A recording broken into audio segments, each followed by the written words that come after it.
Frères et sœurs, bonjour, alléluia, gloire à notre Dieu, qui est si merveilleux. Eh bien, merci de me suivre fidèlement ou de me découvrir. Il ne s'agit pas de me découvrir, il s'agit au travers de ce travail que je fais plutôt de découvrir la grâce de Dieu. Alors justement, en parlant de grâce, dans cette vidéo numéro 104, j'aimerais parler des obstacles à la grâce de Dieu, obstacles qui peuvent concerner Israël, comme l'Église en général, ce que j'ai l'habitude d'appeler les deux peuples. Alors il va s'agir d'une réflexion attentive, basée sur le chapitre 5 de l'Évangile de Jean.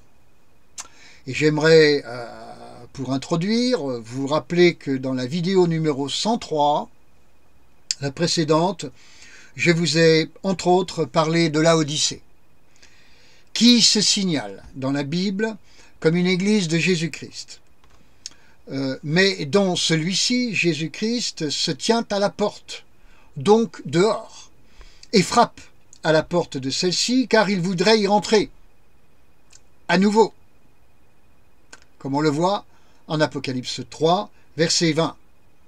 Alors en lisant ce verset d'Apocalypse chapitre 3, verset 20, le lecteur et méditant peut se demander si la tentative de Jésus-Christ d'entrer à nouveau à Laodicée va aboutir. Comment cela va-t-il se passer? Est-ce que ça va bien se passer? Bon, il est possible que ce chapitre 5 de l'Évangile de Jean nous en dise plus à ce sujet. C'est pourquoi je choisis ce chapitre pour cette vidéo numéro 104 pour tenter de répondre, frères et sœurs, à cette question. Alors tout de suite, j'entre dans le détail des versets et le verset 1 nous montre qu'il y a une fête des Juifs et que Jésus y va. Alors, tout de suite, j'aimerais vous dire que Jésus n'est pas contre nos manifestations religieuses, rituelles, etc. Jésus, j'ai envie de dire, est ouvert, en ce sens qu'il croit qu'il peut y faire quelque chose pour la gloire de son Père dans nos manifestations de toutes sortes. Ce n'est pas parce que ces manifestations sont liturgiques, un peu guindées, que ça décourage nécessairement le Seigneur qui est l'Esprit de tenter d'y faire rayonner d'une manière ou d'une autre la gloire de notre Dieu. Et puis surtout, comprenons ceci. Juifs et païens sont appelés à une fête, qui est celle de monter à Jérusalem pour y rendre un culte à Dieu par son Messie, le Christ Jésus. C'est à cela que nous sommes tous destinés. Monter à Jérusalem pour y rendre une fête, pour y faire une fête, un culte à notre Dieu. Dans ce registre prophétique et eschatologique, la Jérusalem d'en haut, évidemment, est concernée par ceux qui auront cru au Fils de Dieu, et celle d'en bas est concernée par le peuple d'Israël et les peuples des nations, car ils y rendront là aussi, et eux aussi, un culte pendant toute la prochaine dispensation qui vient, ce millénium, cette troisième dispensation en quelque sorte. La première ayant été l'ancienne alliance, la loi, la deuxième, la grâce, celle dans laquelle nous sommes encore, et cette troisième qui sera la gouvernance planétaire de Dieu au cœur des nations, et évidemment en particulier depuis Israël et Jérusalem, le premier peuple, le peuple premier appelé à être témoin de lui auprès de tous les autres peuples. C'est là la destinée d'Israël.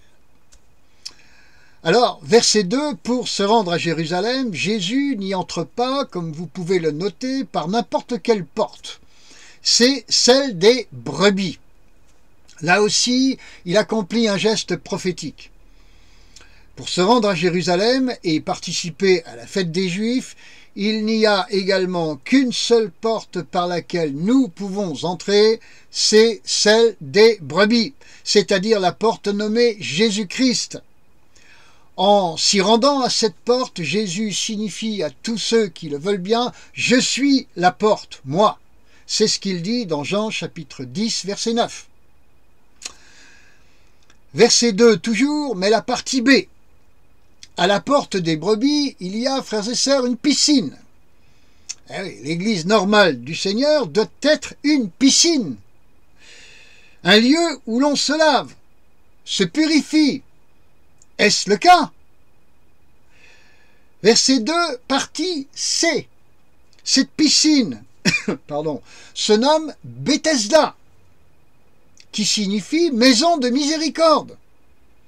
Alors, l'église du Seigneur est-elle une maison de miséricorde?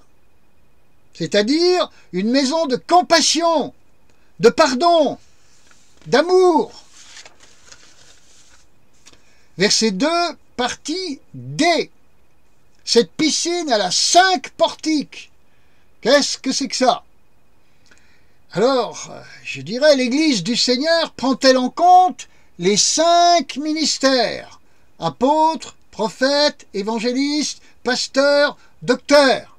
Vous savez, ces portiques, c'était des éléments couvrants. Eh bien, les 5 ministères dans l'église du Seigneur sont également des éléments couvrants, auprès desquels on se sent, le peuple, les malades en particulier, les nécessiteux se sentent sécurisés, encadrés, couverts, une forme de protection que Dieu a prévue pour l'Église, a donnée pour l'Église. Ces ministères qui sont donnés pour l'édification du corps de Christ, jusqu'à ce que nous soyons parvenus à l'unité de la foi, connaissant le Fils de Dieu, et à la mesure de la stature parfaite de Christ, comme c'est écrit dans Éphésiens chapitre 4, versets 12 et 13. Alors, ça y est, cet objectif est atteint? Donc, plus besoin de ces 5 ministères, et plus besoin en particulier d'apôtres ni de prophètes? Frères et sœurs, quelle est cette bouffonnerie qui professe cela? Une bouffonnerie. Le cessationnisme qui professe cela est une bouffonnerie. Verset 3. Dans l'église du Seigneur, c'est comme dans le monde, il y a une multitude de malades. Là, dans l'église, ils espèrent, je dis bien ils espèrent, en une éventuelle guérison. Dans l'église du Seigneur, aujourd'hui, on ne dit plus « tu seras guéri », on dit « peut-être, peut-être, si Dieu le veut ». Verset 4. Dans l'église d'aujourd'hui, remplie de la théorie nommée « si Dieu le veut », l'espoir de guérison s'est donc fortement amenuisé, nécessairement. J'ai presque envie de dire, c'est mathématique. Mais, Dieu, dans sa miséricorde, se manifeste encore, malgré tout, car il ne veut pas éteindre le lumignon qui fume, comme c'est écrit à propos d'Israël dans l'Ancien Testament. C'est-à-dire qu'il ne veut pas que la foi en la guérison divine disparaisse complètement. Et c'est pour cela que de temps en temps, une onction de guérison se manifeste, suffisante pour guérir une personne, par-ci, par-là. Verset 4, encore, mais cette fois-ci, partie B. Et c'est le malade, à ce jeu-là, qui s'avance le plus vite, qui est guéri, c'est-à-dire celui qui est le plus déterminé à se précipiter vers sa guérison. Eh oui. Verset 4, partie C. Devant le Seigneur et sa puissance de guérison, il n'y a pas des maladies, faciles ou difficiles à guérir. Il n'y a que la maladie.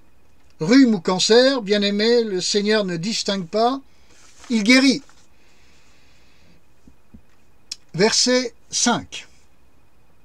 À la piscine de Bethesda, il y a beaucoup de malades. Mais c'est vers un homme, là depuis 38 ans, que va Jésus. Ce qui ne signifie pas qu'il a décidé de ne pas guérir les autres. Ça, c'est une interprétation de bas niveau. Mais c'est comme si à Jérusalem, il y a là un rassemblement de tous les peuples de la terre, tous ces peuples étant malades, Mais Jésus se dirige d'abord vers cet homme. Verset 6. Sans Jésus, ce malade ne peut pas guérir. Sûrement, les autres malades pourront compter sur Jésus. Mais Jésus va d'abord guérir ce malade. En d'autres circonstances, il guérissait tous les malades. Car ce malade, qui est-il? Cet homme qui est là depuis 38 ans. Eh bien, c'est Israël. Prophétiquement et symboliquement, cet homme représente Israël, qui est dans l'esclavage, effectivement, depuis en quelque sorte lui aussi 38 ans, c'est-à-dire 38 siècles. Et Jésus guérit d'abord Israël et ensuite les peuples. C'est bien son intention. Car en effet, les Hébreux ont été esclaves en Égypte dès 18 siècles avant Jésus-Christ, et maintenant on en a 20 de plus. Comprenez qu'en lisant ce passage de l'évangile de Jean, et qu'auprès de ce malade, en plus de le guérir, Jésus accomplit un geste prophétique concernant son prochain retour pour sauver et guérir Israël. Et à ce moment-là, il y aura bien 38 siècles, c'est déjà le cas maintenant, car nous sommes tout près de ce temps-là. Alors Jésus voit ce malade couché, c'est-à-dire que Jésus voit Israël couché, et Jésus connaît l'histoire d'Israël. Et Jésus va se présenter à Jérusalem, à la porte des brebis, et il va dire « C'est moi ton Messie » et celui de tous ces malades. Et Jésus vient à la piscine de Bethesda, cette maison de miséricorde, et Jésus dit à ce malade et à tous ces malades qui sont là « C'est moi ». Il dit à ce malade « C'est moi ton Messie qui t'aime et qui aime tous ces malades. C'est moi qui t'aime. » Et Jésus va dire à Israël, à ce malade qui est couché là depuis 38 siècles, « Maintenant, est-ce que tu veux guérir? Maintenant là, est-ce que tu veux guérir ?» Verset 7. Israël va vouloir guérir. Mais avant de guérir, Israël va confesser au Seigneur tout son désarroi, toute sa détresse. Et c'est ce que fait cet homme auprès de Jésus. Dans l'église du Seigneur, frères et sœurs, je parle de la maison de miséricorde, où se trouvent les 5 ministères, pas de n'importe quelle église, mais de cette église, qui est une maison de miséricorde, où il y a ces 5 ministères, ces 5 portiques. Est-on capable d'écouter? On est capable. On est capable dans cette église-là d'écouter les peines de chacun, les peines de ceux qui souffrent, qui pleurent, en vue de guérir celles du corps. Capable d'écouter ceux qui pleurent, on est capable de traiter les douleurs de l'âme en vue de guérir celles du corps. On est capable de faire ça dans ce genre d'église. Dans ces églises, je dirais Bethesda, ces maisons de miséricorde. Je le répète, on est capable d'écouter ceux qui pleurent, de guérir leur âme, afin que leur corps guérisse également. On est capable de ça. Amen. Mais dans l'église d'aujourd'hui, en est-on capable? Ou peut-être le Seigneur est-il obligé de se présenter un peu en mode incognito pour accomplir tout de même son travail, comme l'ange d'ailleurs, au verset 4, qui se fait discret lui aussi, pour ne pas dire furtif. Verset 8. Jésus est-il une machine à guérir? Non. Il est d'abord un cœur, celui du Père, qui écoute les peines, soulage les désespérés, traite l'âme, puis le corps. Non pas directement le corps, sans avoir auparavant guéri l'âme. Attention, très important. L'âme a besoin de s'épancher auprès d'une oreille typée maison de miséricorde. Elle a besoin de se sentir aimée. Elle a besoin de se sentir en confiance. Après cela, elle va être prête pour accueillir la guérison de son corps. Jésus fait ce travail. L'Église doit faire ce travail. Est-ce le cas?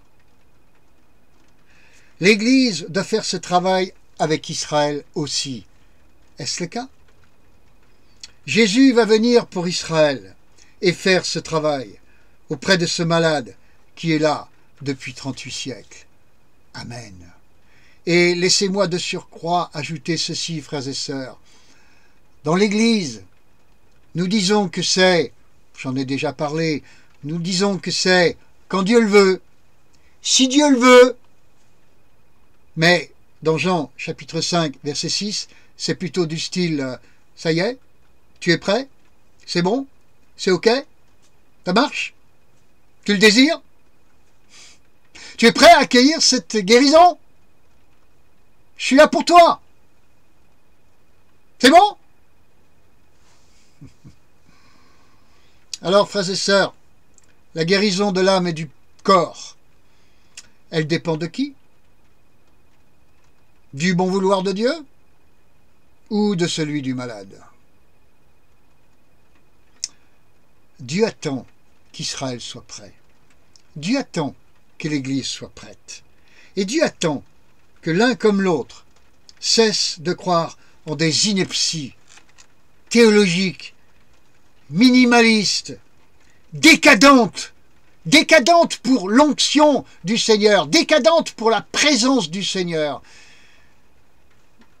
des choses qui attristent le Saint-Esprit et provoquent la perdition de la présence de Dieu au sein des entités où Dieu voulait installer sa gloire. C'est dramatique. Combien de fois, frères et sœurs, Jésus dit « Que veux-tu que je te fasse ?» Et combien de fois dit-il « Je te guérirai si ça me plaira et quand ça me plaira ?» Combien de fois dit-il des choses comme ça? Au verset 8, il dit « Prends ton lit et marche ». Frères et sœurs, est-ce raisonnable de dire cela aujourd'hui à quelqu'un? Mais la foi est-elle raisonnable? Les scientifiques que l'Église écoute de plus en plus nous disent que non. Dieu est-il raisonnable? Et Jésus qui viole le sabbat, qui dit que Dieu est son Père, et se faisant l'égal de lui, à son époque, a-t-il un comportement raisonnable? D'autant que ce positionnement va signer son arrêt de mort. Laissez-moi vous dire encore ceci, frères et sœurs. Nous allons et nous sommes dans des temps où Jésus va apparaître de moins en moins raisonnable. Autrement dit, Jésus, mais c'est un scandale! Israël, mais c'est un scandale! Et puis la vraie Église, celle de Bethesda, mais un scandale! Frères et sœurs, une bande de fous, de dangereux, qu'il faut mettre sous contrôle de plus en plus, c'est évident. Pour eux, nos ennemis, nos adversaires. Pendant ce temps-là, Laodicée n'aura pas, elle, à s'inquiéter beaucoup, car ce sera une église très raisonnable, à la porte de laquelle, d'ailleurs, Jésus frappera encore pour entrer, jusqu'à ce qu'il y renonce, et au final, la juge. On est là dans l'opposition entre le raisonnable en version des hommes et le raisonnable en version Dieu. Et entre les deux, il y a une opposition frontale. Sans doute que les vierges sages ont choisi une forme de raison, et les folles en ont choisi une autre. Eh oui, frères et sœurs. Verset 9. Revenons à cet homme qui a obéi sans plus réfléchir à la parole du Seigneur et s'est levé guéri. Combien de fois, frères et sœurs, la parole du Seigneur a nettement retenti dans nos cœurs et nous ne l'avons pas écoutée? Ou peut-être cela arrive aussi, nous l'avons écoutée? Mais combien de fois nous ne l'avons pas écoutée? Et combien de fois nous l'avons écoutée? parce que de là découlent des obstacles à la grâce ou des boulevards à la grâce. Frères et sœurs, réapprendre à écouter la parole du Seigneur. Vous saisissez? Verset 10. Quelle est la parole la plus importante? Celle de ta maison religieuse ou celle du Seigneur? Elle est la plus importante pour toi. Cet homme obéit à la parole du Seigneur et a tout de suite eu des problèmes avec les règles de sa maison religieuse. Frappant, n'est-ce pas? Verset 11. C'est Jésus qui rend la santé. Personne d'autre. Personne d'autre. Vous pouvez bien courir après les ministères. On a parlé des ministères, qui sont comme ces portiques. Ils ont été donnés. Mais c'est Jésus qui guérit. N'adorez pas les ministères. Versets 12 et 13, pardon. Versets 12 et 13. Si Jésus ne peut agir ouvertement, il le fera furtivement, en rasant les murs. Beaucoup de vrais enfants de lumière, à ce titre-là j'aimerais le dire, sont appelés à être des combattants de l'ombre. Beaucoup d'enfants de lumière sont appelés à être des combattants de l'ombre. Regardez Nicodème, qui vient voir secrètement Jésus de nuit. On le voit dans Jean chapitre 3, verset 2. Et Jésus lui-même monte secrètement à la fête des huttes, comme on le voit dans le même évangile de Jean, au chapitre 7 et au verset 10. Qu'en pensons-nous? Ces gens-là sont prudents. Verset 14, dernier point, je m'en arrêterai là, dans ce chapitre. Dernier point très impopulaire de nos jours. Justement, furtivement, Jésus retrouve cet ancien malade dans le temple et le met en garde quant au lien entre maladie et péché. Halal. Car, frères et sœurs, ce n'est pas parce qu'on a lourdement abusé de ce lien dans l'Église autrefois qu'il faut aujourd'hui complètement à l'inverse l'ignorer et surtout demain. On passe toujours, nous les hommes, d'une extrême à l'autre. Si je suis malade, frères et sœurs, cela ne relève en aucun cas de ma responsabilité. Et si je suis doux de cœur, et que je demande au Seigneur où est mon éventuelle responsabilité quant à mon état et ma situation, ne va-t-il pas dans ces cas-là me trouver non loin de la porte des brebis, à Jérusalem, dans la maison de paix et de miséricorde, pour m'écouter, écouter mon âme et guérir mon corps? Ben si, bien sûr, mes amis, qu'il le fera, car Dieu est amour. Dieu est amour. 1 Jean chapitre 4, verset 8. Alors je vous ai parlé dans cette vidéo d'obstacles à la guérison. Je récapitule un petit peu, une dizaine de points qui peuvent être autant d'obstacles à la guérison. Le premier point, qui est assez basique, mais qui est absolument authentique, Jésus est-il perçu comme la porte des brebis? Tu vois, il y a des musulmans qui me laissent des commentaires en me disant « Tu oublies Allah, tu oublies le Coran ». Non mais attendez mes amis, le premier point, Jésus est-il perçu comme la porte des brebis? Parce que moi, dans ma Bible, il l'est. Et c'est sa promotion que je veux faire. La promotion de personne d'autre. Allah n'est pas Dieu. Et le Coran ne m'intéresse pas. Jésus, lui seul, est la porte des brebis. On le reconnaît aujourd'hui ou pas, demain on le reconnaîtra, car il est écrit que tout genou fléchira et toute langue confessera. Amen. Deuxième point. L'Église a-t-elle bien les 5 portiques, les 5 ministères? Sinon, elle est infirme, frères et sœurs. Troisième point.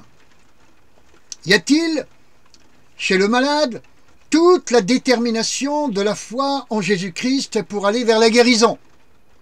Ça, c'est très important. Dans ce manque de détermination, il peut y avoir un obstacle à la grâce. Quatrième point, Israël se reconnaît-il comme un malade depuis 38 siècles et veut-il accueillir son roi? Dans la négative, il y a un obstacle à la grâce. Cinquième point, l'Église est-elle une maison de miséricorde qui écoute les âmes blessées? Sinon, c'est un obstacle à la grâce.